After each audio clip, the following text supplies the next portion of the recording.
Ano ba yan, Georgia? Kanina pa tayo paikot-ikot dito pero hindi pa rin natin mahanap si Austin. Paano kung may masamang nangyari sa bata? Nasaan na kaya yung batang yun? Ikaw naman kasi, Georgia eh. Bakit mo pa kasi sinaktan yung bata? Oo na, Selma. Kasalanan ko na. Pero kasalanan din yun nila Emma at Rome, no? Saka, tigilan mo kahit paulit-ulit na sinasabi na sinaktan ko si Austin. Baka may makarinig sa'yo dyan, eh. Eh, paano kung may mangyaring masama sa bata? Kaya ba ng konsensya mo yon? Siyempre, hindi. Napamahala sa akin yung bata. Kaya nga hinahanap natin, di ba? Eh, pero pag nahanap pa rin naman natin si Austin, malamang magsusumbong pa rin yon kay Rome. Nilagot ka pa rin. Saan ako na po problemahin yun? Ang kailangan, mahanap natin siya. Eh, ang hirap ngang hanapin eh. Paano kung nakalayo na yun?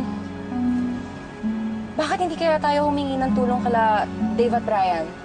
Kalimutan mo na yung atraso nila sa'yo. Matagal naman na yun eh.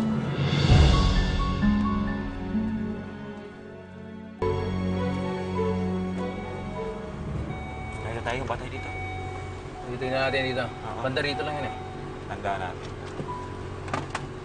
Sige.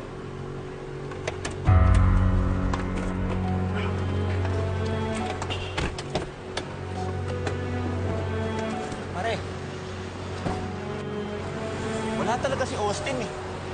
Pare, hindi tayo pwede tumigil pare. Hanggang di natin nakikita. Banda rito lang yun eh. Parang meron ako nakakita eh. Bro, di ba si Austin yan? Ayun, yun. Austin! Austin! Austin!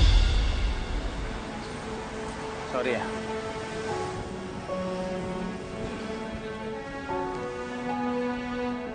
Alala bro, marami tayong naghahanap kay Austin. Pare sigurado ako anytime, mahahanap na natin siya. Sana nga pare. Hindi ko na nga alam ang gagawin ko. Ano pare, kami dalawa ni Emma na surprise nga nung sinurprise kami ni Austin.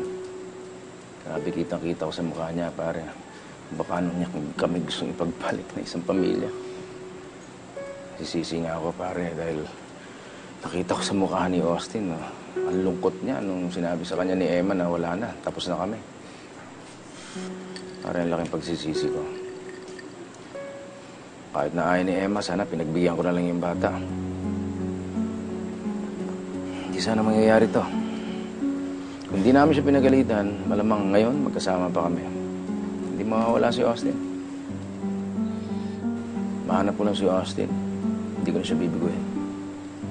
Talagang gagawin ko lahat para mabuo ang pamilya namin. Kahit pahirapan pa ako ni Emma.